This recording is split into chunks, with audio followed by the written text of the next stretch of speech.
Dans cette vidéo, je te montre étape par étape comment créer une magnifique miniature YouTube avec Adobe Photoshop. Que tu sois débutant, expert ou alors si tu n'as même jamais eu à manipuler le logiciel Photoshop, à la fin de cette vidéo, tu seras capable de réaliser la même miniature professionnelle que moi. Tu sais de toi à moi que la miniature est l'élément important et indispensable aujourd'hui qui symbolise ta réussite sur YouTube. Bien vu que la miniature n'est pas le seul élément qui symbolise strictement ta réussite, il faut également travailler le sujet, ce que tu dis, comment tu dis ce que tu dis aujourd'hui sur YouTube, mais la miniature symbolise à 80% ta réussite sur YouTube. C'est pas pour rien que de très grandes chaînes aujourd'hui ont de très belles miniatures. C'est ce bavardage. Si tu es donc prêt, après de quoi noter et surtout de quoi grignoter, on se retrouve donc tout juste après l'intro.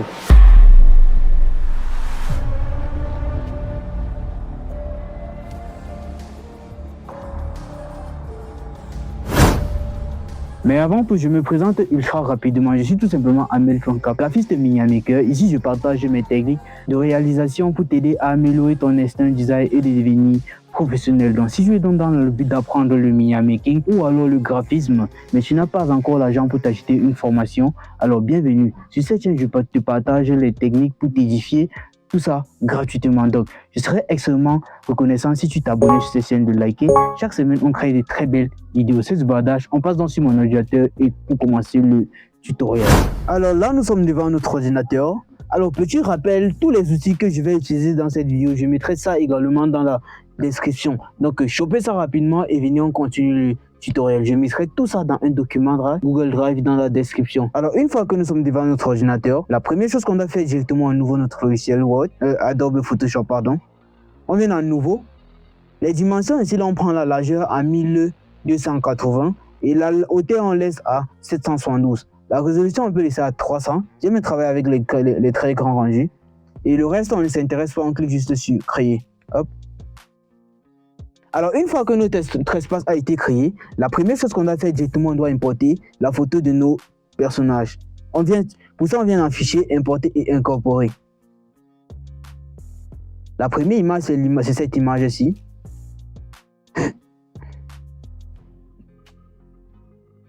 On peut pixeliser ça parce qu'il y a quelque chose qu'on doit couper sur l'image.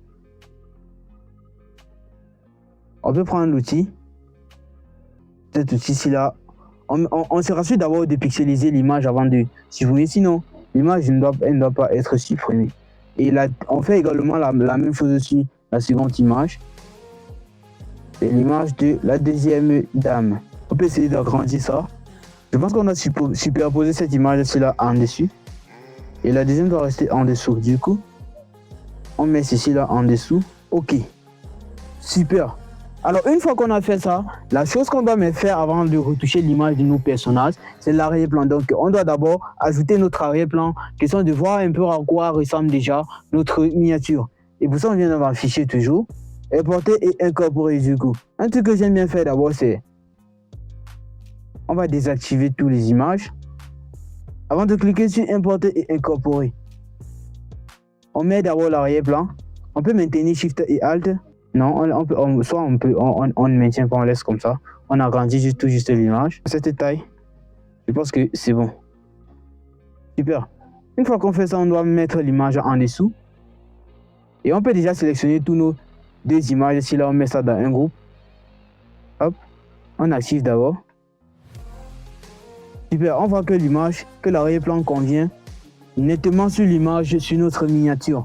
La chose suivante qu'on doit maintenant faire, c'est retoucher la photo de nos personnages. Retoucher quoi exactement sur la photo? Nous voyons bien que cette photo, il y a des imperfections sur ça. Et ce qu'on peut prendre, l'outil qui est adapté pour ces genres de techniques-là, c'est l'outil de correction localisée. Pour ça, on clique juste sur l'outil de correction localisée.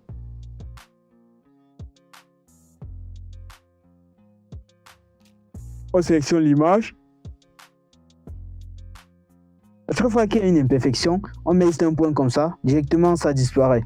On met un point là, ça disparaît. On met un point là, ça disparaît. On met également un point là, on met là, là ça disparaît. On agrandit, on met là, ça disparaît. Là ça disparaît. On met là, ça disparaît.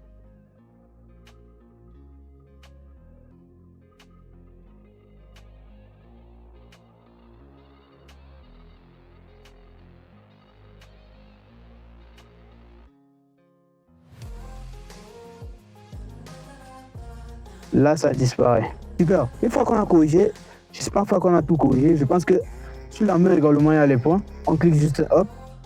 À chaque fois que vous voyez, quand on clique, le point disparaît. On clique, hop, ça disparaît. On clique, ça disparaît. C'est également le même processus que vous devez absolument faire lorsque vous voulez retoucher une image où le sujet a les boutons sur son visage. Ok. Une fois qu'on a maintenant fait, on fait également la même chose sur la deuxième image de notre dame. Oh, regarde, je pense qu'elle est nette. Non, je pense qu'il y a quelques imperfections là qu'on doit corriger. On prend toujours l'outil de correction localisé. On pixelise. On clique, hop, ça disparaît. On cherche les endroits où il y a de l'imperfection. On clique, hop, ça disparaît. Hop, ça disparaît. Ok, je pense que l'image de la deuxième dame, elle est vraiment nette. La chose que je ne suis pas encore d'accord maintenant, c'est la taille de cette dame. Je pense qu'elle doit encore un peu... On peut toujours choisir une règle qui sont de mieux positionner l'image de nos personnages. On peut remonter avec elle. Je ne sais pas, mais elle doit monter. Je suis en train de voir ça comme ça. Et on va remonter, je pense que... On peut un peu essayer de rogner comme ça, question de voir un peu à quoi ça ressemble, non? Je ne sais pas pour vous, mais moi je pense que c'est mieux comme ça. Vous voyez? Je trouve ça bien mieux comme ça. C'est pas pour vous, mais moi je trouve ça mieux comme ça. Super, on va laisser comme ça. La chose maintenant qu'on doit faire, on va retoucher l'image en utilisant la séparation des fréquences. Pour ça, on doit utiliser l'outil lasso aussi. On agrandit bien. On doit appliquer la séparation de fréquences d'abord sur notre première image ici là. On sélectionne une zone ici là. J'ai d'ailleurs déjà fait une vidéo sur comment retoucher une image avec Adobe Photoshop. Donc, si jusqu'à là tu ne connais pas toujours comment retoucher une image, je te conseille vivement d'aller regarder cette vidéo. Je te partage étape par étape comment retoucher une image de manière pro avec Adobe Photoshop. Donc, une fois qu'on a sélectionné, on vient dans filtre, flou gaussien. Le flou gaussien ici, on peut laisser ça à 1, il n'y a pas de souci, on laisse à 1 et puis on valide OK. Super. Une fois qu'on laisse à 1, nous voyons que l'image a été retouchée d'une certaine manière. Je ne sais pas pour vous, mais moi, je vois que l'image a été vraiment plus lisse. On fait également la même chose sur toutes les parties qui sont visibles. Le but n'est pas de faire ça sur les yeux, non. Sinon, je sais que l'image ne doit pas avoir de goût. L'image doit être déjà intelligence artificielle. Vous voyez? Donc, faites ça uniquement sur les parties visibles. Comme là, par exemple, c'est visible. On doit appliquer ça là, hop. Là également, on doit appliquer.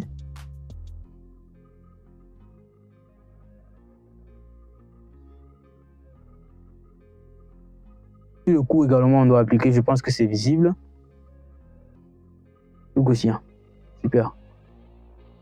Je pense que sur le bras de la dame aussi, on doit appliquer ça, non? Oui. On doit appliquer ça.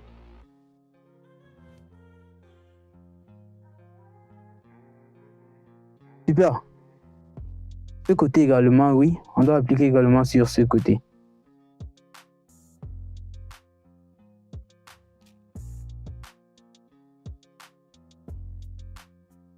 Je pense que pour cette dame, c'est bon. On a donc passé sur la dame suivante et puis passons donc sur la deuxième dame pour mieux utiliser notre outil de séparation des fréquences pour retoucher l'image. Alors, une fois que nous sommes devant, une fois que nous sommes sur notre deuxième image, c'est le même processus. Sélectionnez juste là une zone où vous voulez, appliquer la séparation des fréquences. Hop, on clique sur filtre, flou gaussien, on lâche. On sélectionne également là, je pense que c'est largement visible. Là également, je pense qu'elle est visible. Je pense qu'à ce niveau également, au niveau de la poitrine de la dame, on doit faire également la même chose. Hop, non, c'est très mal sélectionné.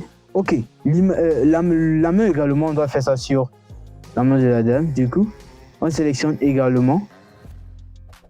Non, très mal sélectionné. Ok, super.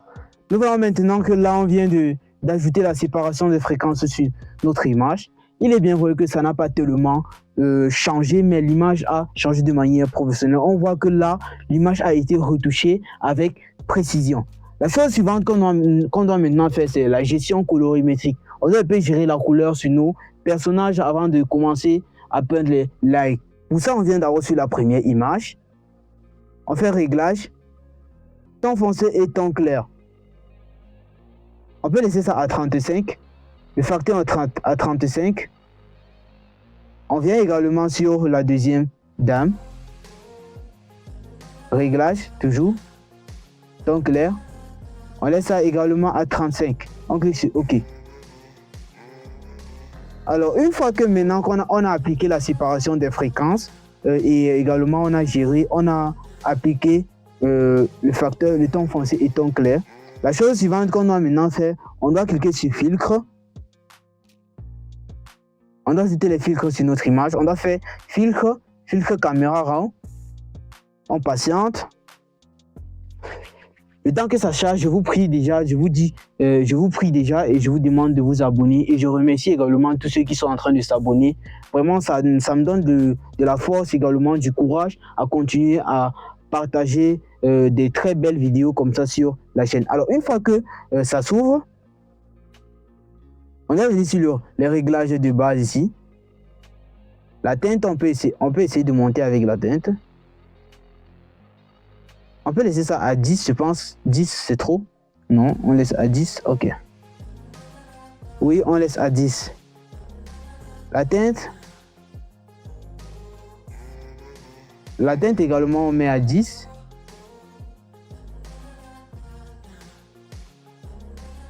L'exposition. On peut descendre avec l'exposition. On met moins 0,5. Contraste. Contraste, on peut laisser à 10. Contraste, on laisse à 10. N'hésitez surtout pas de copier, de regarder et de copier les codes de couleurs si vous voulez vraiment travailler avec précision avec moi. Temps clair. On peut laisser à 2. Temps foncé, on laisse à moins 6. Vibrance, on peut monter avec la vibrance. On laisse ça à 10. Je pense que 10 fera largement l'affaire. On laisse, non, on laisse ça à 10. OK. Vibrance. La saturation. La saturation, on peut laisser à 2. Je pense que ça fait l'affaire. On peut maintenant venir sur la texture. Voilà, voici ce que je cherchais. On peut monter la texture et la clarté également, monter la clarté. Ça, c'est l'outil qui est vraiment indispensable lorsque vous voulez travailler sur une miniature. C'est l'outil texture ici là. Il faut toujours utiliser cet outil lorsque vous voulez travailler sur une miniature. OK, une fois que c'est fait, on clique juste sur Entrée. Hop. Super. Nous voyons bien qu'on a nettement amélioré l'image. On a ajouté les espèces d'ombre et puis on a éclairci encore beaucoup plus la photo. On a fait également pareil sur l'image de cette dame.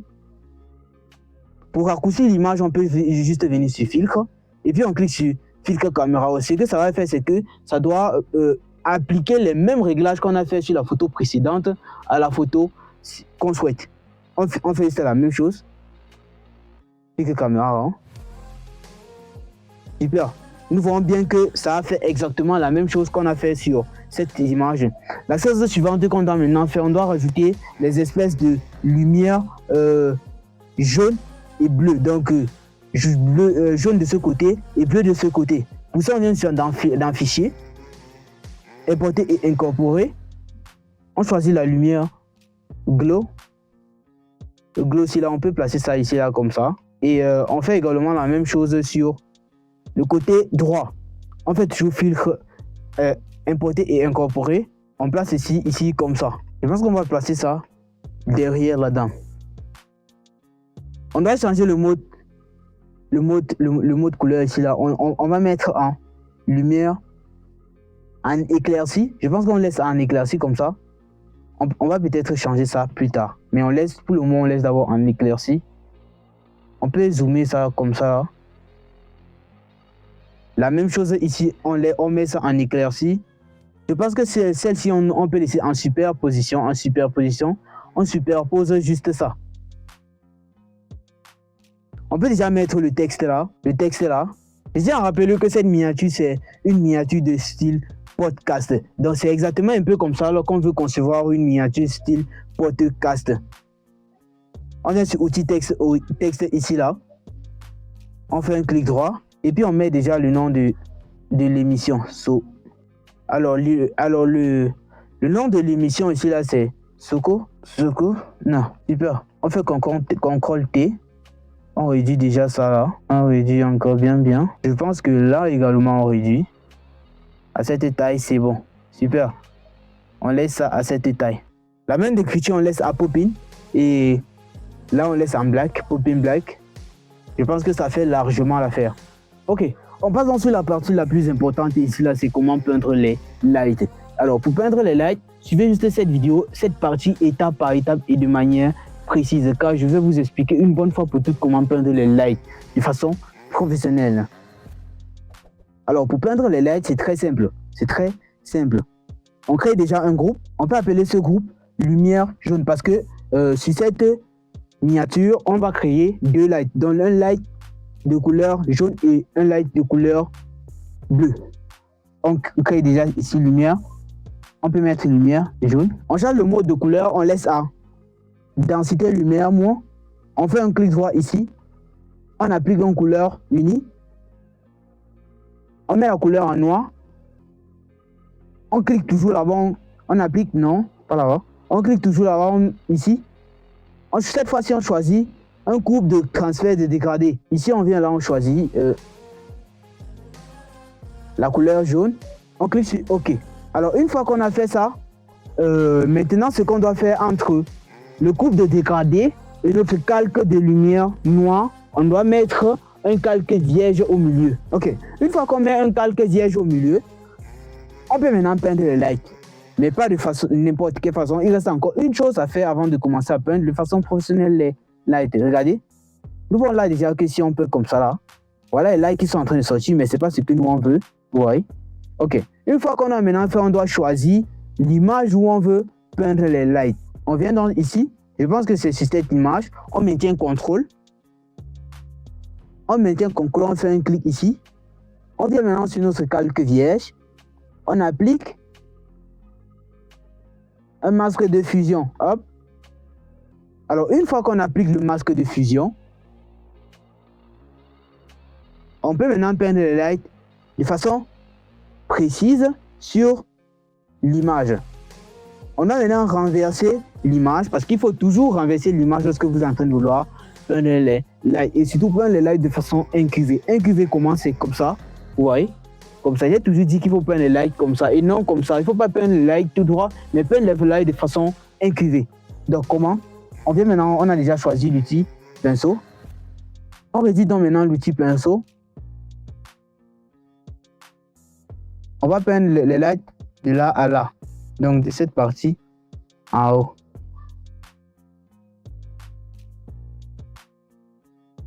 C'est parti. Non, on se positionne plutôt ici. Voilà, c'est parti. Désolé si j'ai un peu du mal à peindre les lights, mais c'est parce que je suis sur la souris. Pour tous ceux qui sont sur tablette graphique, les lights ils vont tellement beaucoup plus facilement et de manière précise. Moi, je suis sur la souris, c'est exactement la raison pour laquelle c'est un peu comme ça. Ok, on peint les lights. Ok, nous voyons bien que nos lights sont en train de sortir. On peint également ici sur le bras gauche de la demoiselle.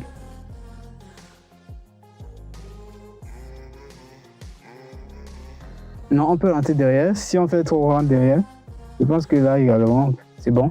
C'est bon comme ça, à ce niveau, c'est bon. Ici également, on peint.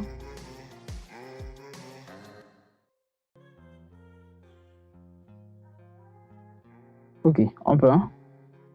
Super. Alors, une fois, la dernière chose que je fais, mais que j'aime bien faire lorsque je suis en train de peindre les lights, on doit maintenant agrandir notre pinceau. Je pense qu'à cette taille, c'est bon. Non, on peut encore réduire. Hop. Alors, une fois qu'on a fait ça, on peut passer un grand light comme ça en un seul tour. Ils sont bien touchés. Voilà, super. Nous verrons bien que là, on vient de finir notre premier light jaune. On passe maintenant à la deuxième personne. Pour la deuxième personne, c'est également la même chose. Donc, d'abord, réduit. Pour la deuxième personne, c'est exactement la même chose. On crée toujours un deuxième groupe. On crée toujours un groupe. Et là, on met lumière bleu. Ok. Une fois qu'on met lumière bleue, on change toujours le mode de couleur en lumière, en densité linéaire, moi. On applique une couleur unie. On met la couleur en noir. On applique un coupe de transfert de dégradé. On rentre ici, là. Et puis, on met ça en couleur bleue. Une fois qu'on a donc pris la couleur bleue, on peut donc commencer à peindre nos lights. Non, ce qu'on doit maintenant faire d'abord avant de commencer à peindre les lights, on doit d'abord appliquer un calque vierge ici. Et on descend également, on choisit la deuxième personne. Je pense que c'est celle-ci. Super, on fait un clic. Ok. Pour peindre également les lights ici, là, c'est également la même chose. On choisit déjà. On se place là. On prend l'outil. On prend déjà l'outil pinceau. On commence directement à peindre les lights.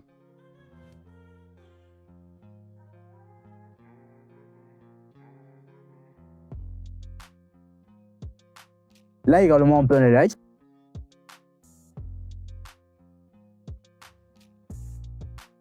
À chaque fois que vous voyez la vidéo, s'il y a une partie qui vous échappe, faites ce contrôle. Regardez la vidéo en boucle, soit faites CTRL Z pour rentrer derrière. Là également, on va peindre les lights. De ce sens également.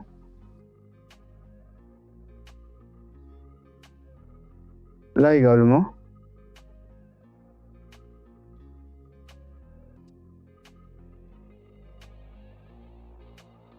On met également les lights ici, là. Là également, on va mettre les lights. Ok. De ce sens également, on va mettre les lights toujours. Ici également, on met les lights. Ici, le micro.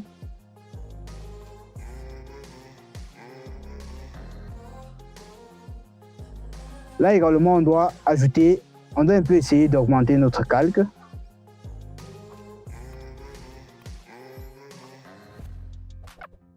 Nous voyons qu'on a une belle miniature quand même. Si on se rend ici là que les LED sont tellement forts, c'est tellement, ça frappe tellement, on peut réduire l'opacité ici là. Je pense qu'à cette taille c'est bon. Je pense qu'à cette taille c'est bon.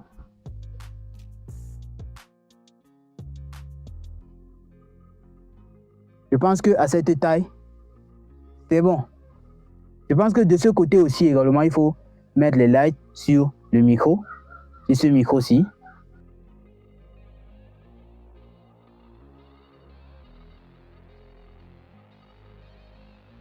Ok, super. Nous voyons bien que au final, on a quand même un très bon rendu, ce qui est toujours pas mal. Comme j'ai dit précédemment, je mettrai également toutes les images que j'ai utilisées dans la description pour que vous checkez et vous formez. Alors, nous sommes donc arrivés à la fin de cette vidéo. J'espère que la vidéo vous a plu. Si c'est le cas, lâchez-moi un gros pouce bleu.